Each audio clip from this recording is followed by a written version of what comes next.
Hello, welcome back. If this is your first time here, welcome. Today we're going to be doing a budget sport upgrade for the suspension on this Subaru in the form of bugeye STI struts and springs. I got front and rear, and based on my research, the fronts, which are these, should bolt straight in. No need to mess with any of this. But the rears, you need to swap the top hat off the GC struts onto the GF, which is the bugeye strut assembly, to get it to fit properly. But I've also heard that you need 90s legacy top hats for the rear, so we're gonna figure that out as we go. From what I understand, we could just swap the GC top hats on and be good, but we're gonna find out. These struts and springs, along with the rear ones, from what I understand, the guy that bought them off of, they are 03 struts and springs, and they have 48 or 68 original miles on them. 68,000, sorry.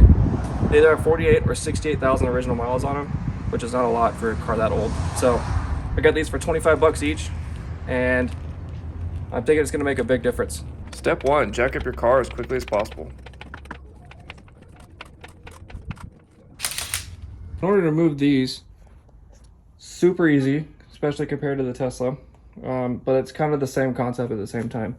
You got 3 bolts right here on top, and then you get 2 bolts down here, which also, I only had one 19mm socket, which is what the size these are. Didn't have any wrenches, but the tire iron that I use to take the wheels off happens to fit. So we're gonna use that and remove this strut real quick.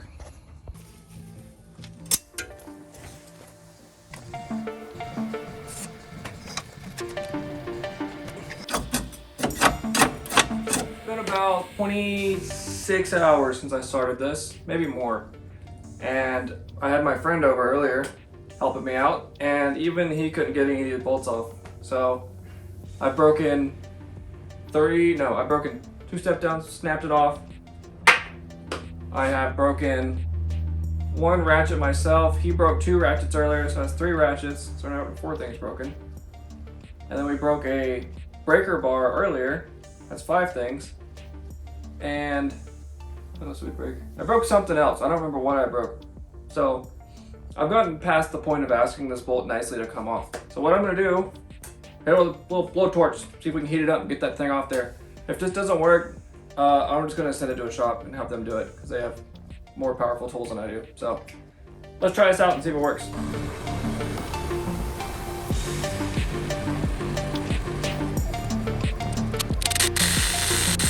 Now, once you find one of these struts that want to cooperate with you, you can take the bolts out, knock it out of place, undo the bolts up top, pull it out, and then reverse the process to put it back in.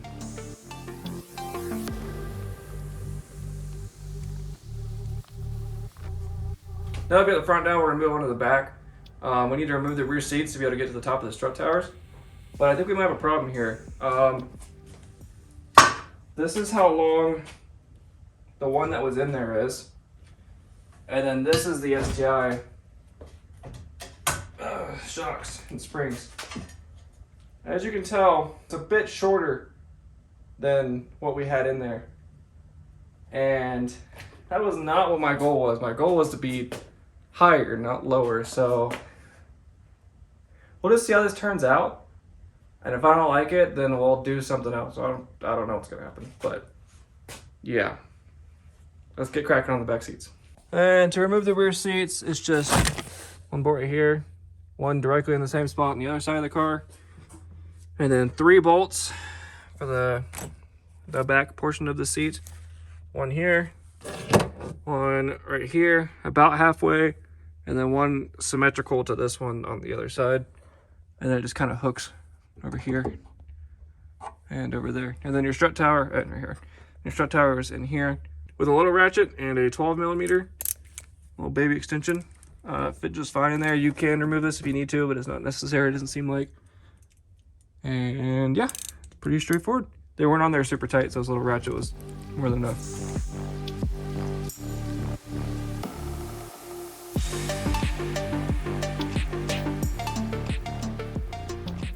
And once you get the shock assembly removed from the car, look at it and realize that you have been driving on something that could have fallen apart this entire time. Okay, well, as you noticed, something doesn't look right here. Also, there's a spacer up here. I assume to lift it because they cut too much of the spring off when they installed it. But who knows at this point, because you can definitely tell where it has been cut. On the bright side, the front and the rears, at least the two that I've taken off so far, are KYB. And that's a pretty legit brand. That's what my brother's stepbrother runs on his rally car. So if it is actually lower than what it was before, which is not what I want, if that's the case, then I'm going to take everything back off. I can reuse these struts because they seem to be fine. Maybe not. Maybe that's not good. That's taken a long time to come back up.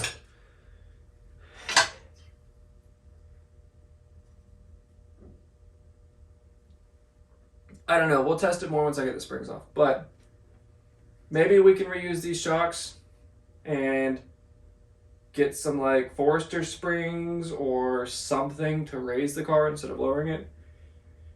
We'll cross that bridge when we get there. Now, if you're using this type of spring compressor, be very careful. They are known to cause issues and hurt people. So be very careful and don't stand directly over top of the assembly when you're compressing the springs with this tool.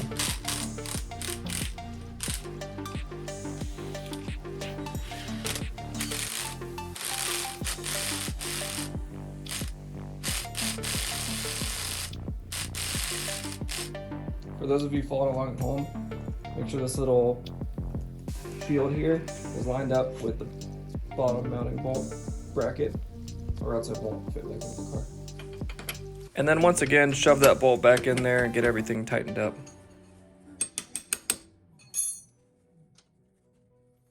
So unfortunately with this STI spring install, or shock and spring install, I ran into a few issues that I wasn't anticipating. First off, there weren't washers on any of the bolts that hold the suspension together, so that made it almost impossible for me to get all the bolts off, especially with it being as cold as it was outside at the time of recording. I took it to a shop and they hooked it up, and they broke the bolts loose for me and then tightened it back on there, and they actually put some washers in all of the places for me, so that really helped out. They ended up having to cut that one bolt off that I was messing with for the entire video. Sucks, but is what it is. They just had a bigger breaker bar than I did and managed to get it off. So yeah, I ended up getting it on. Unfortunately, it was a lot more trouble than it was worth, because let me show you. Now they're on the floor. Look at that. Look at these pieces of garbage. So the reason they're garbage is because unfortunately the two rear shocks were seized, which I noticed because the ride was really bumpy, and I thought it was just like maybe the car was too light for the dampening that they were set to from the factory, or however it works, whatever. But turns out they were seized, so they had to be replaced. And there'll be a video coming out soon to explain all of that and what I'm doing next and why they're on the floor over there. I have a picture I'm putting up on the screen right now that you can see what the ride height looked like. It was pretty cool, I think, as far as rally goes, but unfortunately they just weren't working out. So keep your eyes peeled for that next video, and you'll see where we went to next instead of going lifted. It's a little foreshadowing there. I'm sure you can guess what it is. But yeah, keep your eyes peeled, and thanks for watching. I hope you enjoyed it. Unfortunately, we didn't get to do the whole thing here, but is what it is. And without making the video extremely long, I hope you kind of get the gist of how to do this for yourself. And if not, again, keep your eyes peeled. There'll be another video coming out that will be the same thing, just a different something. I can't say what it is. I'm sure you know exactly what it is, but yeah. Thanks for watching.